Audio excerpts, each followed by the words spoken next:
ऐसे काहे देखता रखा के नजरिया मुहे नहीं पिए लागी पिए के बगरिया।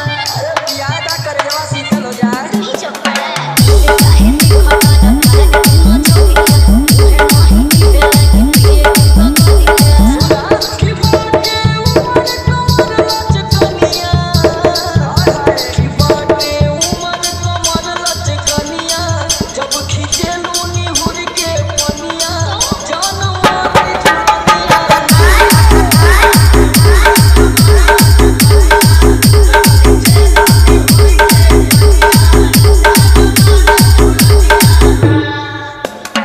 मनीष बनारस, मनीष बनारस, मनीष